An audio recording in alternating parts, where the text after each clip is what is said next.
Okay, so I'm Amanda Laucher. I'm from Neo Technology. They're the company behind Neo4j, the graph database. So anything I say may or may not be slanted in a graph kind of view. But that said, I'm not a database bigot of any sort. I think that there's value in all sorts of data stores. So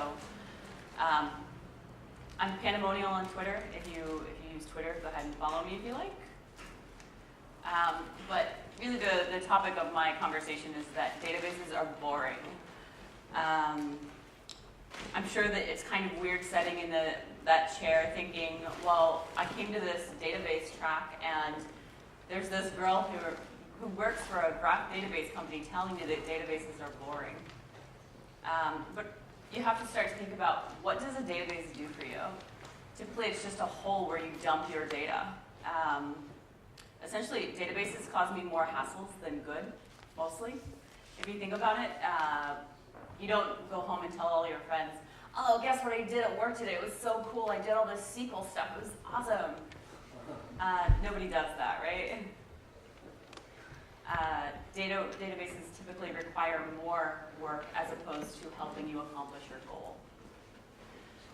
So typically you start out with some kind of big monster truck awesome data thing. Your domain expert is able to tell you lots of cool things about your monster truck. And you take this monster truck and you destroy it. You break it down into all kinds of little bits and pieces that have no meaning whatsoever, and your domain expert wouldn't even recognize it anymore. There's great value in being able to do that, because if you do it correctly, when you put things back together, you might have something even more awesome, like Optimus Prime. Then you've amazed your client, and they love you, and they think, oh my gosh, I couldn't have done this without this awesome developer. More often than not, though, we tend to have something else that comes out. It's not exactly what our client was expecting. You're getting all of these bits and pieces that have been MacGyvered together, and they turn into something that is kind of mediocre and it gets the job done. It's not adding any great value. So I've got to wonder, why do we keep doing this? Why do we keep breaking our data down from these monster truck awesomeness into these little bits and pieces with no meaning, and then putting them back together? What's our goal? Is it job security? Is that why we've been doing this for so long? Okay, so I sound very cynical, right? Like I sound like I hate my job. I don't, I love it. But not because of the database part, but because of algorithms, because algorithms are awesome. When I go home at night, I tell people, oh my gosh, I'm so excited. You should see the algorithms that I wrote. I wrote the coolest Clojure code ever. The F# code that I wrote is amazing. Erlang, it kicks butt.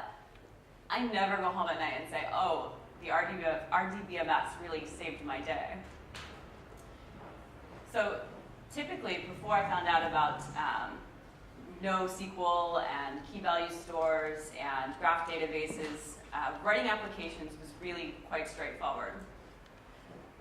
You write some awesome algorithms. You write something in a language that's awesome, so you can tell people how cool you are. The next step is that you mock up some data into data structures that actually have meaning and help your algorithms. I work with data structures. You guys work with data structures. My guess is the data structures and the algorithms, that's the interesting part to you. Next step, you have to do some kind of UI. I'm not a UI person. I know there are people who are really good at it and they love doing it. Everything of mine is battleship gray. It's not good. So I put together some fancy UI to help my clients give me a reason, give me money, give them a reason to give me money. And then in the end, I just let some other poor schmuck come and connect the database, because that's not the interesting part. And after I was a year or two into programming outside of university, I realized I didn't have to do the boring bits anymore. I could just have somebody else do that. And that's always been the database stuff for me. We always hire away somebody else to do the work. Step 5, make money. Life's good, right? Had nothing to do with the database. Data persistence is always an afterthought. You never think when you're starting to write your application, oh wait, where am I gonna store my data? You think, okay, how am I going to get this application to work? And then, oh, after that, I have to persist this data somewhere and be able to pull it back out. So That was all well and good until some clown comes along and says, big data, that's where the money is. You can mix your RDBMS with XML and even things like screen scraping, and all of a sudden you own all the data. That means you're rich, right? Big data is where the money is. Every Tom, Dick, and Harry at your local personalized grocery store wants to say, oh, I've got a deal just for you, and I know this is a deal that you want because I've got the data. I own the data. I know what you need. Just magically, by having all of this data, things like patient history, things like historical data from research, DNA information, just because you have all of that information means you have a cure for cancer, right? Bam, big data saves the planet. My personal favorite is personalized learning. I'm a huge advocate of education, and I think there's so much data in education. Of course, big data gives us personalized learning. There's no reason we shouldn't have every student learning at the same level by the same age. No child left behind. Because we have big data, we have no child left behind. Okay, well, that's obviously crazy, right? Like, none of that makes any sense. Just having data doesn't give you anything. What gives you value is connecting the data. Connecting all of these bits together in interesting ways gives you value. That's where the money is. It has nothing to do with big data. So I'm guessing at this point, there's at least one of you in the audience who's sitting around thinking, obviously, key value stores, that's where we store this stuff. That's how we make money. I'm putting all of my money into key value stores. So you start to think about, how will I model this personalized education, personalized learning domain? You think, okay, cool, easy. I've got a student, they've got a student ID, and I've got students who have test scores, so I just have my key and my value. Easy. There's more stuff that I need to store, so what I'll do is I'll just embed that stuff. So now I have my student ID, my test score, and embedded stuff, like the test questions. You'll get valuable information out of knowing what the question was that the student either got correct or missed. And then the concepts that we're aligning those questions to. What is this assessment actually trying to test? And then one thing leads to another, and you've embedded and embedded and embedded, and you get an out-of-screen error. Key value stores are not the place to store connected data. They have their place, obviously amazing. That place is not connected data. So then inevitably, we of course have our Mongo friends, our document database friends, who they too think, okay, awesome, big data. Obviously, this is a document database problem. And so you start to look at it and you start to do your modeling, and yeah, this actually even kind of looks like a test, right? This is an assessment. All right, well, so we have our assessment. Student puts his name at the top. We've got a bunch of questions on our assessment. It's JSON, right? Like, you can put anything in there. Okay, well, then we decide, okay, well, questions 1, 2, 3, and 4, there's some interesting data from knowing what they are. We actually have links in our document to those documents. We're doing connected data. And links to links, and links to more links. And all of a sudden, we've got that same kind of problem that we had when we had a key value store. We've embedded all kinds of things, and now we've got embedded with connections between these embedded documents. So this is fine for some interesting domains. I don't necessarily think that connected data is the place for our document database. It becomes very complex very quickly. Okay, so then I start to think, okay, well, why does any of this matter anyway? For my algorithms. What data structure do I want to use in my algorithms? Probably some sort of index-free adjacency matrix or adjacency lists. That's probably the algorithm you were going to write anyway. Only those are really complex and they really kind of suck to have to write. So, there are people out there who've written graph databases to store this stuff for us. Okay, so let's take a look at how we'll model this in a graph database. We have our assessment, and we have links to these concepts that we're trying to test to see, does the student understand these concepts? In this case, we've got fractions, addition, multiplications, and they all link to our assessment via a test relationship. Okay, well, as we said before, there's more data, right? We have to embed stuff. We have these questions that we need to align to the concepts and then put those on the test so that we can test the student's ability. So in order to extend our data model, we don't embed, we simply add more nodes and relationships. So as you can see, our fractions, addition, and multiplication, we gave those things a title, a label. We're calling them concepts, test concepts. So as we have this thing, this idea, in a schema-free world, in a graph, we don't have any way of telling if something is a person or a bank account or a test. But in Neo4j specifically, we do have something called labels where we can just call out and say, okay, this is actually just a test concept. Okay, and then we have questions that may align to multiple concepts, and our concepts may align to multiple questions. It could be many-to-many relationships that we didn't have the ability to do very easily before. Think about how you had to model this in SQL. It's all pretty straightforward, right? Like we have just a few tables and some relationships between them. What gets interesting is when we have these nodes, when we have values to our nodes and values on our relationships. Okay, so let's get deeper into the education domain to see if we can actually accomplish any kind of personalized learning from having this data. So we have two questions on the test that are enemies. What does that mean? Well, so we have one question that's essentially some simple addition, adding a couple of numbers together. We may have another way of asking the same question that we have this little guy climbing on a mountain, and you have to make the guy stop climbing the mountain when he reaches the answer to the question. You can see that these two questions are basically the same question. They ask the same thing in a different way. Because they're enemies, you wouldn't want to put them on the same test. Your assessment, if it has both of these questions, then because you've answered the question one way on question number 5, you're going to answer it the same way on question number 7, whether you know it or not, just because you have the memory of, oh, I just answered this. So these questions are enemies, and they should not be on the same test.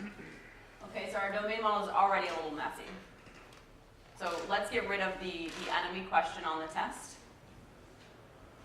And let's start adding more value to our graph. So now our questions, we're going to give them more interesting data, like what type of item is this? A multiple choice item is different than an interactive item. Whether they're enemies or friends or regardless of the case, there's something interesting in the way the student answers a question based on what type of question you've asked. If you ask the question, please make this man stop climbing the mountain when he reaches the answer, the correct answer, he'll fall off if he goes too far, versus if you just say x plus y equals z. So the way the student answers the test question might indicate something about how they learn as well. Okay, so if we're testing our student, we have to assume that they've had some sort of coursework in the past that should give them the knowledge that they need to answer the questions on the assessment. We call these learning modules.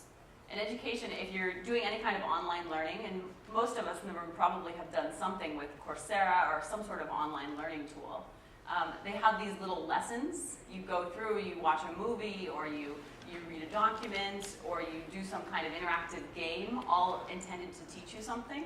Those are called learning modules, and they come in different styles. Just like the test question, these can be interactive or kind of, I'll say boring, but really it's probably the way most of us went through our education, right? It's all multiple choice and fill in the blank and essay type questions. So they're proven to work. But what we're learning now is that these interactive questions and the interactive learning modules help students who have different learning styles. So our learning modules are aligned to the concepts that we're trying to teach. You can see that I have these labels on each of the relationships. These aren't actually just labels, they're relationship types. So everything that is a node that has an incoming connection of type objective must be a learning module.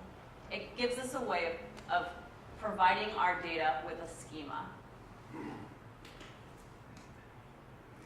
Okay, so all for nothing, right? Because all we've done is created a test, and we have some questions on the test, and the student's done some learning. Well, now we have to have a testing event where we can actually assess the student, ask the kids some questions. So we call this a test event. During our test event, we have a teacher who's assigned to a grade, administering an administration of a test. Do these connections make sense? Okay, so from there, we have to say, after the student takes a test, we need to collect their score. We have to say how many did they get right and how many did they get wrong, because this score goes onto a final report card somewhere. You have to know what was the average of the tests that they took. Did they learn anything in the 3rd grade?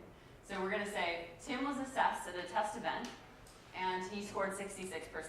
Okay, that's interesting. That's how we've always done it. What's more interesting is if you can start to track and say, Tim missed this question. Why did Tim get question number 2 incorrect? Is it because he doesn't understand the subject? Very well could be. So also interesting is looking at what did he get correct. And it looks like question number 1 and question number 4, he got right. So why did he get those right and miss number 2? Well, if we look through the history, if we walk our graph, do a few traversals, we find out fairly quickly that Tim got the questions right that he learned the concepts of based on interactive learning style. So I'll ask you to do it again. Think about how you'd model this in a SQL database. How would you ask your SQL database this question? Why did Tim get questions number 1 and 4 correct, but miss number 2?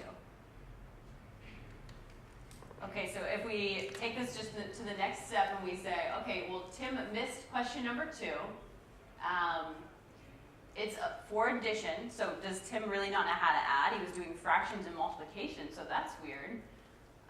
Let's go look at the learning module that he took. Okay, well, he took a document style learning module. So he read a paper about addition. That probably wasn't a good idea. That's probably not the best way to learn math. Okay, so we find out fairly quickly that, oh, cool, we have another learning module, our yellow one, the one that he did not take, that is of style interactive, and it has the same learning objective. So if we're a good teacher and we really care a lot about our student, and in the States you have to because no child left behind, you have to give this student another chance to learn. You give them this other learning module. And from there, you're probably going to want to put that enemy question, the one that we didn't have on the test, you're going to want to put that on a test so that when Tim takes the test the next time, we can actually assess, okay, did he learn something more from this interactive learning module?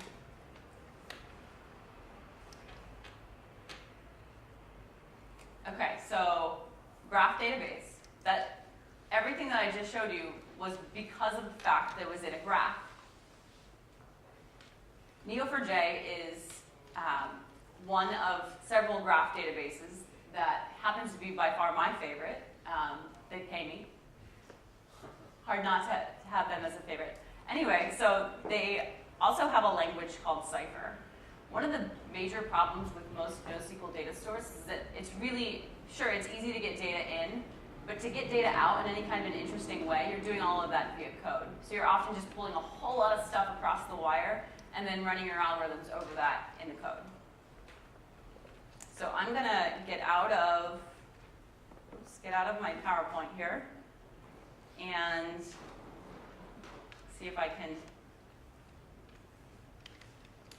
show you guys the Neo4j browser. So this is basically the web interface where you go to see what kind of data you have and run your queries.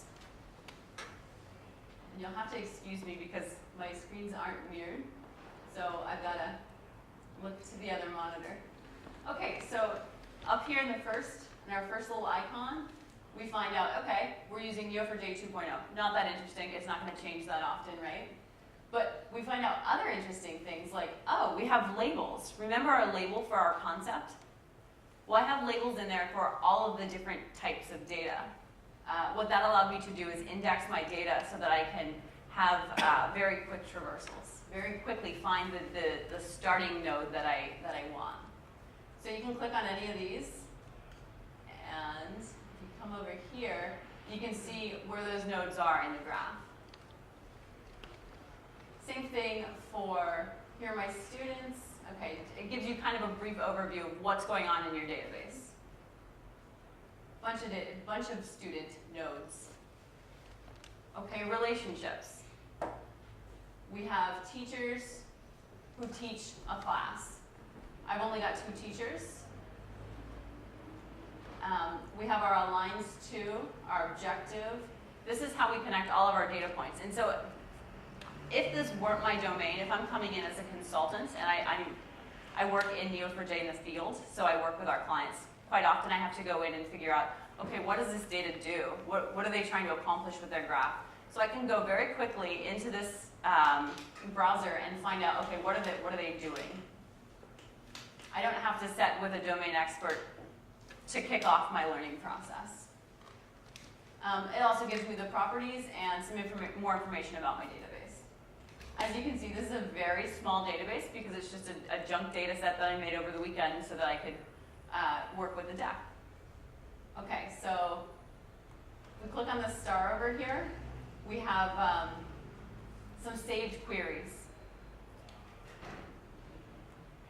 So something I might want to do is ask my graph, what questions are on a test? So Cipher is a pattern matching language. If you've worked with languages that have interesting ways of doing pattern matching, you probably already appreciate how amazing that power is. If not, then we'll start to walk through it here and give you an idea of why you might care. So all Cipher queries have this match statement, and this is where we do our traversals. We start by saying, give me the tests that contains the test questions. So match for me any node, and very specifically any node at this point. I can just call this A. But for ease of reading, I call it test. I'm assigning an arbitrary name to this value.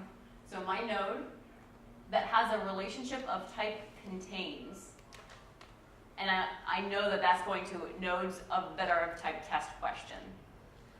So if you remember back in my keynote, you would see the node and then an arrow to another node. If you kind of skew your vision just right, this is the ASCII art of the node. So in parentheses, we've got nodes. In brackets, we've got relationships. And then any relationship where I put a colon before it, I'm telling it very specifically, this is only that type of relationship. So if I got rid of the colon, I could say, essentially, this changes the meaning to give me all nodes that are connected to any other node with any relationship type, any type of node. Okay, so the questions on the test, give me all questions on the test. I'll probably want to say match my test node contains test questions, and I want to return my test question name as well as the question for the test. What is the question? What is the text of the question? I can come over here and run it. And you can see now it's giving me a table with all of my results.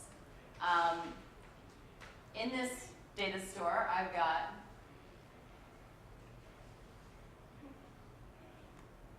that's not good.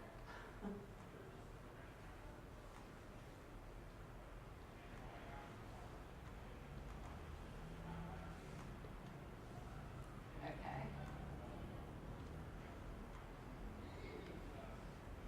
My browser resolution is not good here. Okay, so I can go from there to say, okay, give me all the questions on the test. For this specific test, I'm going to want to say, I name this test A1A. So, of course, you've got to filter, right? All queries, you have to filter to do anything interesting. So, match where the test name was A1A. And then again, we're still just the exact same match statement. And our return statement is telling me what pieces of data, what bits of data do you want to get back. This should look an awful lot like SQL to most of you.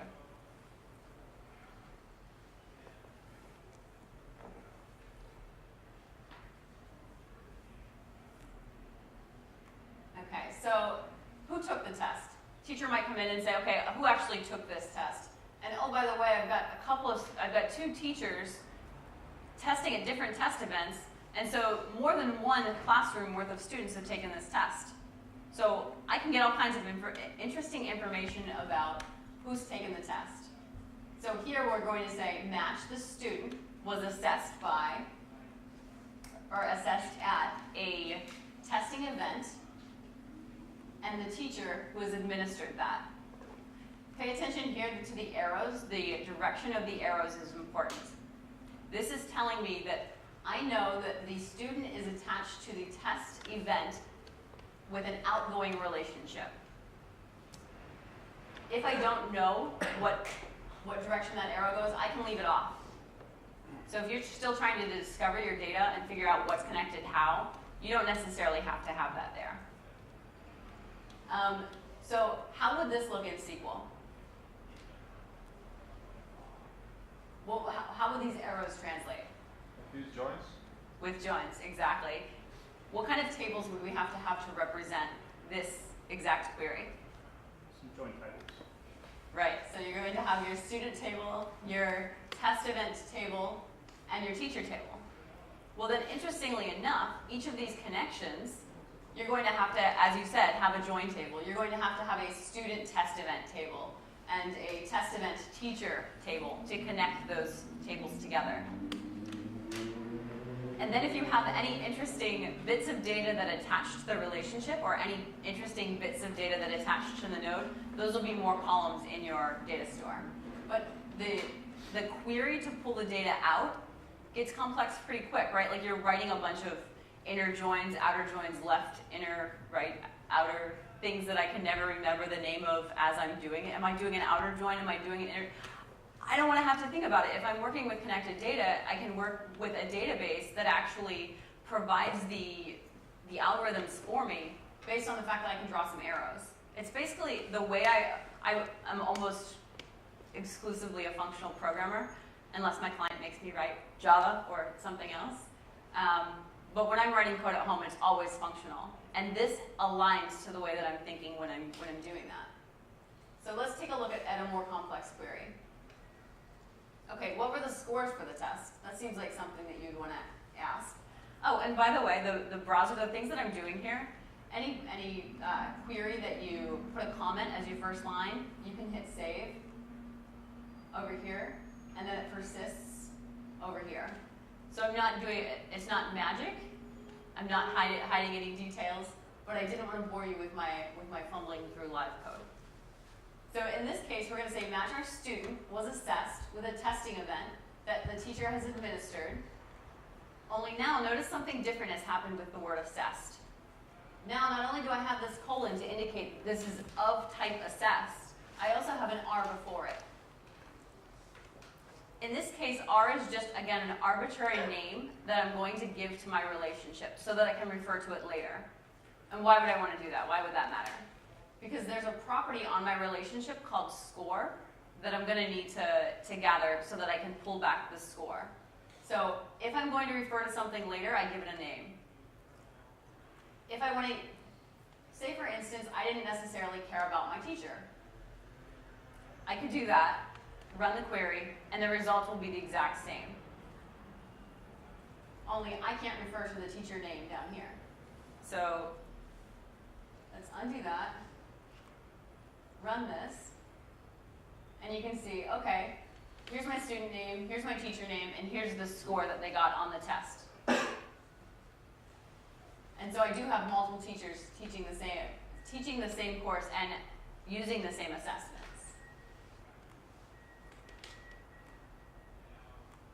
Come on. Okay, so if I just push up in my browser, I can get back to that other query. I can take away the teacher name and then just say, I don't care what this node is. I know that it's been administered. And I can run the query and it'll just give me everything but the teacher's name. So assigning arbitrary names to patterns is patterns of nodes, relationships, and a complete path.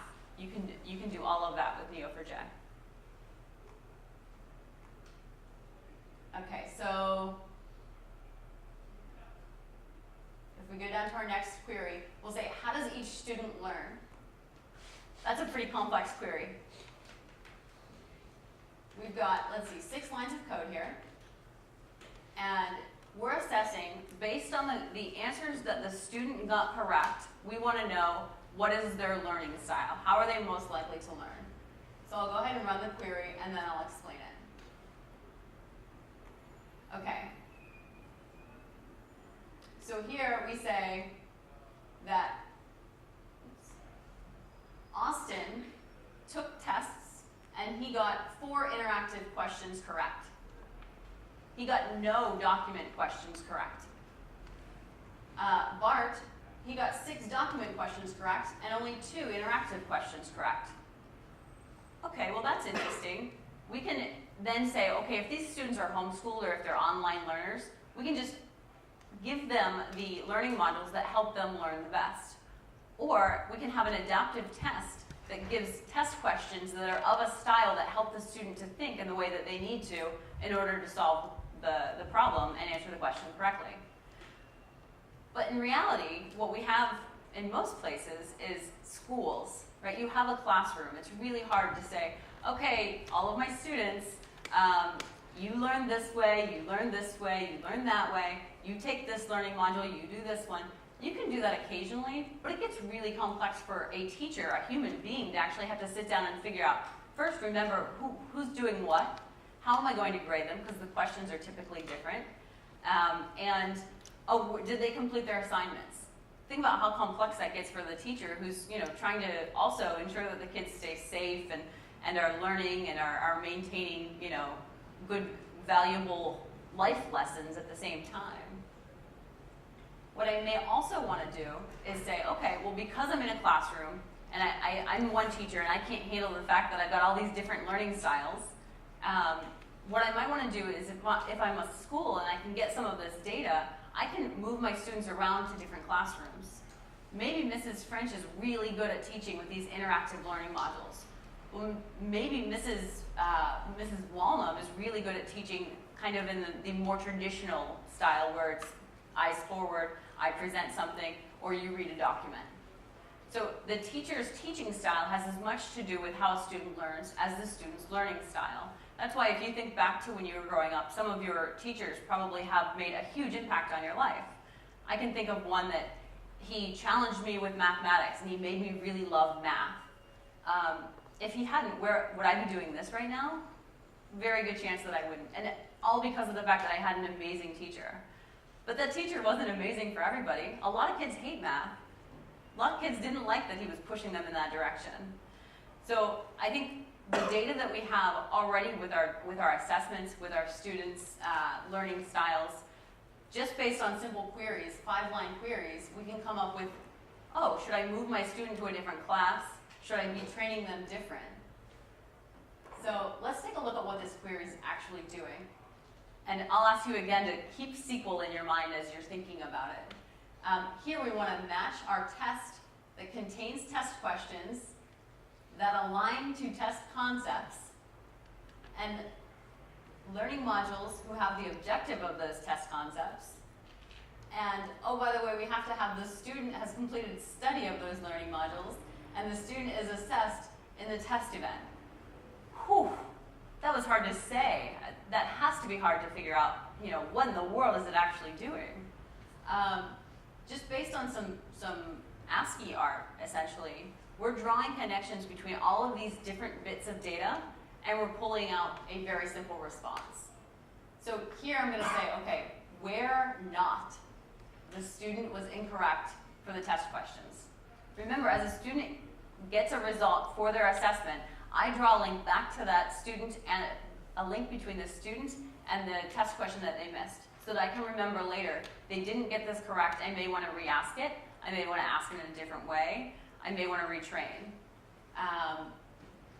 So if the student did not get that question incorrect, then I want to count that question towards something that they did get correct. So I'm here saying in a where clause, I have a path that I'm negating.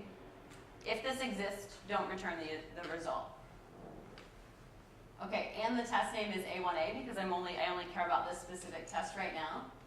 And then return to me the student name, their learning style, and I just give it an alias with the as keyword. And then the count of the test questions that they got correct.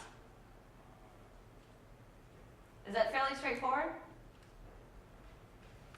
Think of how much domain you just had to put into your head and how much you just had to go through to pull all that out. This is difficult for me to think, let alone write. It's definitely difficult for me to say. I've noticed so many different times when I'm giving a Cipher tutorial or when I'm talking about some complex graph problem, my English and my thought process are not nearly as clear as Cipher because I can draw it out. It's a whiteboard. Essentially, what we've done here is we've taken the things that the domain expert helped you write on a whiteboard, we've taken that and just put it into code and we can run it against a database. In this instance, you'll remember that my database is very small. I didn't have to have big data to find value with a data set. I just had to have connected data. So it's definitely my argument that in many situations, big data is very valuable, right? Having access to all of that data is valuable, but drawing the connections between them and being able to easily query it is where the value exists.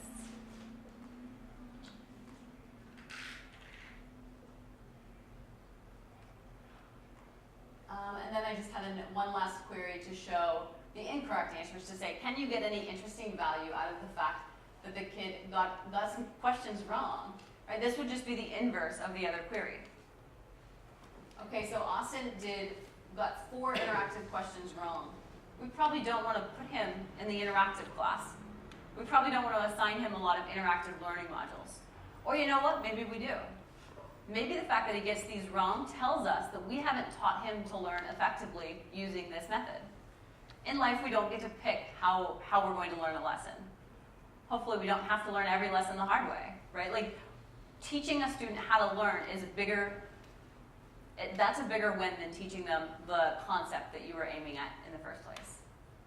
And so if we have the ability to say, okay, the student knows how to learn this way, and the student knows how to learn this way, but they don't know how to learn that way, we may put some energy into teaching the student how to learn. All right, so let's see if I can get back into my slideshow here. So data is no longer an afterthought. Because we have our data in the graph, I was able to think of a whole lot more things that I wanted to do with my data just because of the way I stored it. So now instead, when I go into a client's office as a consultant, even if I didn't work for Neo, I would go in and say, okay, well, what is the domain that they're trying to model? What are they trying to accomplish? And if what they're trying to accomplish ends up with a whiteboard with lots of boxes and arrows, there's a very good chance that I'm going to be thinking, okay, connections, connected data. I may have room in my architecture for a graph database. That's not to say that I will only have room in my architecture for a graph database. We already have tons of data in the world, right? And you're not going to take all of the data that you have and push it to a graph. You're going to take the interesting bits of data that you need to connect, and you're going to put those in a graph. That might eventually mean that you have all of your data in the graph, but chances are, at least to start, you're going to use this as a way to do quick queries and then reach out to other data stores to get more information about your data. So here I've said, what value did I get from putting this in the graph?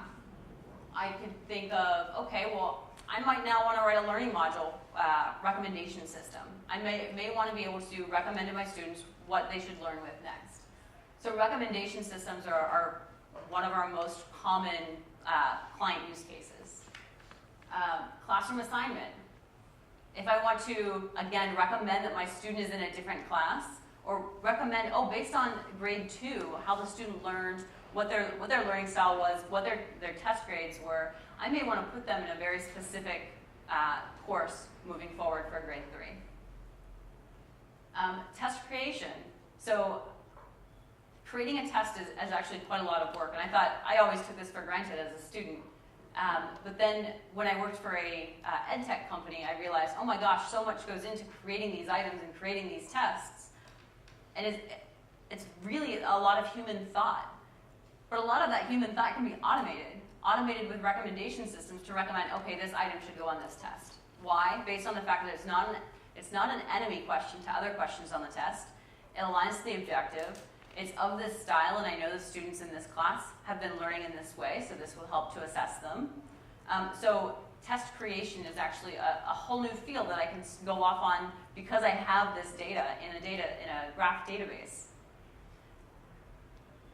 Student pairing. I may say that because student A learns with documents and student B learns with interactive modules, I may want to set them together so that they're always working together, hand in hand, so that as one's learning and the other is kind of struggling, they can pull each other up. So there's probably a lot of others, right? Like there's probably a lot more value that I get just based on the fact that I have my data stored in a graph. It makes me think in a different way. I used to tell people when I would go around talking about F# and functional programming, program in functional language because it will make you think different. Well, and now I realize that putting your data in a different data store is actually the same effect. It makes me think different. Being able to run things like shortest path between A and 13 traversals later, there's a ton of value there. Graph theory is one of the most interesting domains that I've actually gotten to spend any time. And now that I'm starting to look at it, almost everything is a graph, right? Like every interaction we have daily can be mapped on a graph somehow. You've probably heard of the Internet of Everything or the Internet of Things. This is all about connecting our world, all of the pieces together so that we can affect change based on the graph. So again, I definitely think that there's value in all different types of data stores. So I think that the graph is definitely one that you should put in your toolbox and have available to pull out anytime that you're seeing connected data. And that's it.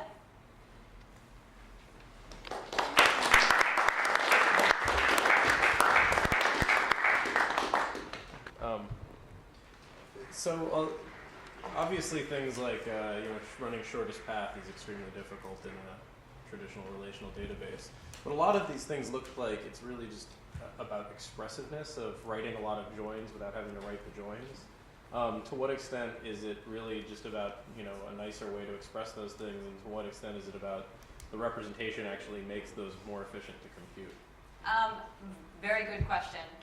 So first of all, yes, it's extremely expressive, right? It's very succinct, concise, and a domain expert can read it. I don't have to be a genius, a math genius, to go and read the query. But above and beyond that, we do something like 1 million traversals per second. And when you're doing that kind of connections with SQL, it gets very slow very quick. So if you want to say friend of a friend, you can do that in SQL. If you wanted to say friend of a friend of a friend, you're kind of screwed. It gets really slow very quick. So the way that the way that the data is modeled underneath the covers actually allows you to do those traversals very quickly. Can you talk a little bit about how it is modeled underneath? I mean, presumably not a table, right? It's not a join table. It's got to be something else. Exactly. Well, I sort of alluded to it in the slide that had the adjacency matrix. So adjacency matrix and adjacency lists are how all graph databases work. Are you familiar with the data structure? Yeah. Okay. So essentially, it's that under the covers with, it's just text files with, nodes and values, properties. Cool. So it's pretty straightforward. And something interesting is that Neo4j is open source. You can go online, go to GitHub, and check it out. See actually how it does work. Adjacency list, as far as my computing science education is concerned, is explosive in the size of the graph, right? Because if you have, you can have one relationship and you add stuff to both axes, Yeah. it's quadratic, right? I mean, by adding another graph, you add really lots of storage, even though you might have one or two connections. So Yeah. how does that work? Yeah, so it really depends, right? Like if you have a very dense graph, then you probably want to use an adjacency matrix. And if you have if you don't have a very dense graph, then you'll use the adjacency list. But that's how you model it in your in your functional programming language, right? Like it's not how you don't have to think about any of that with Neo4j, right? Like it's just happening. Another question, you mentioned indices. What is this in this context? How does that work as well? Essentially, it's just giving you a connection to your start node so that you can do your traversal. So you saw that I had a bunch of labels for the different types of nodes. I have an index on one property within each of those labels. So if I have a node that has the label person, I may have their person ID as a index to immediately jump to that node for that property. It gives you, if anybody's worked with Neo4j in the past, we used to have, Cipher has really grown quite a lot recently. There used to be a start clause in every Cipher statement, so you had to actually tell it which node you wanted to start your search with. So you could either do that based on an index, or you could do that based on you're basically searching for your node. Any other questions? If not, thank you very much, Amanda.